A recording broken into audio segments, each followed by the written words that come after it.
All right, ladies and gents, it is time for W.A.S.P, the Headless Children, digitally remastered. We're going to have some bonus material on the back to talk about, and that's going to be very important on this review.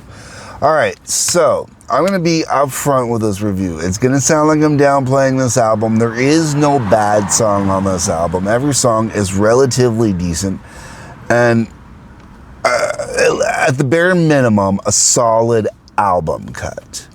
That being said, I don't think there's enough singles on this one, and I think they screwed up with the B-sides entirely.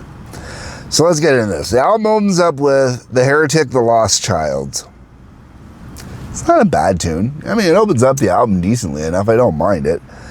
But I personally think it should have been replaced with one of the B-sides, which I'll get into.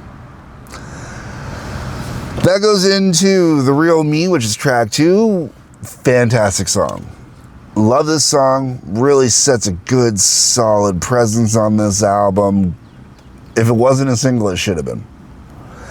Headless Children, same thing. Great, solid song. If it wasn't a single, it should have been. Great tune. Can understand why they named the album after it. Thunderhead, not a bad tune. Not a it's an album cut. Mean Man, same thing. It's an album cut. Neutron Bomber, didn't mind that one too much. Those were decent enough. Mephisto Waltz, great acoustic number. Great short little acoustic number, wonderful sounding.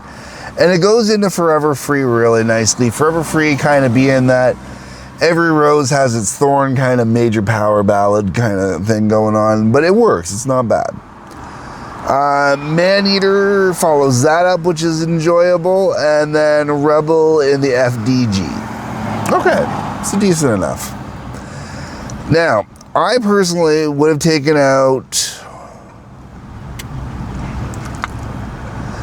The Heretic, Thunderhead, and Mean Man.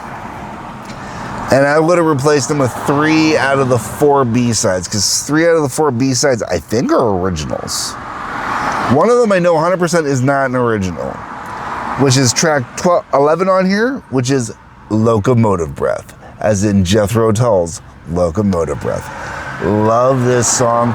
Great tune. Really, really digging on it. Fantastic cover. I don't think they could have done a better job on the cover if they tried. And it's really cool because I also have Iron Maiden doing a cover of this, and Iron Maiden's cover is top notch as well. So to have 2 very different styles of metal doing the same cover and around the same time period is really badass for comparison purposes. Yeah, from what I can tell here, the other tracks, For Whom the Bell Tolls, which I have had stuck in my head so many times since listening to this album. I think it's a great song, and the fact that they left this song off the album was stupid. For Whom the Bell Tolls, Lake of Fools is a mid-range kind of song, but I think Lake of Fools could have easily replaced Thunderhead. For Whom the Bell Tolls could have replaced Heretic, Lost Child, and War Cry, which is track 14, could have easily replaced Mean Man. And oh my god, the drumming on this album, the drum sound in general on this album, man. Who did the producing? Oh, it was produced by Blackie Lawless. Okay, produced by Blackie Lawless, engineered by Dwayne Barron and Alex Woltman. Mastered by Eddie Shriver and Gene Grimaldi at Oasis Master. Okay. The sound on the drum, I mean, the whole sound in general is really nice and full and lush and fantastic. But the drumming, man, this is the drumming, the way it sounds in here, it's got just the right amount of room echo on it, everything. It is exactly how perfect drums should sound, man. And it's a shame that some of the best drumming on here is on the B-sides. There are a couple other B-sides on here. We also have Love Machine live at Hammersmith 89 and Blind in Texas live at Hammersmith 89. I very much enjoy both songs. The live versions on here, they're live versions. They're nothing special. I kind of like a little bit of the dick around on Blind in Texas. All right, Andy. Here's one for you, man. I am noticing at this point kind of a drop-off in the quality of the W.A.S.P album. And it's not a drop-off in the quality of the music or anything like that. It's a drop-off in the sense that there's a lack of originality. Like, everything on this album, the Neutron Bomber, okay, this song we have to talk about specifically when I get into this.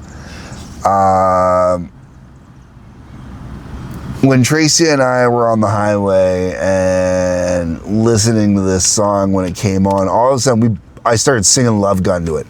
100% right down the line, man. It starts off with doing the Love Gun intro. But it does it a couple times, going through doing the bum bum bum. And then when you go through that, you're like, on the third time, you just sit there and go, Love Gun, Love Gun, and I just was able to sing the rest of the song the whole way through, and Tracy's laughing, because she's listening to me and she's doing it too. We're both just singing Love Gun to this thing the whole way through. And that's the problem with this whole album. Everything on this album really kind of sounds like something else from another band, either around this time, before this time. A lot of it is just,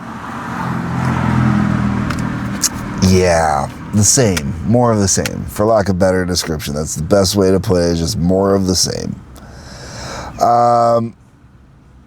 I do, once again though, I know, like, I'm kind of downplaying this, I'm kind of making it sound like it's not that great of an album.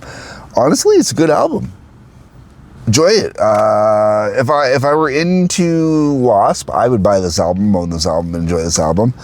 Realistically, I don't know if I'll personally buy this album, but I know I'm definitely making a copy of Locomotive Breath. Oh man. I hate to say it, but the cover of Locomotive Breath, which kind of says a lot for this album in one way, is my favorite song on this collection. It really is. It's the song that I go to every time I put this one in. Skip right to track 11, let Locomotive Breath play, then I run it back to the beginning and let it run the whole way through. It's such a good cover, and I just really like the song to begin with. I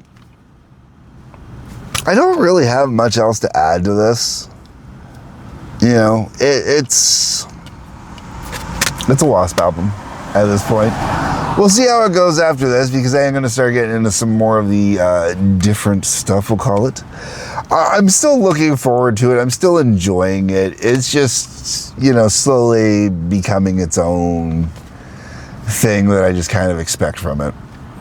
Anyways, let me know what you think down below in the comments. I know Cryptic Rick is going to have something to say about this one for sure, and I look forward to reading it. Drop me a line.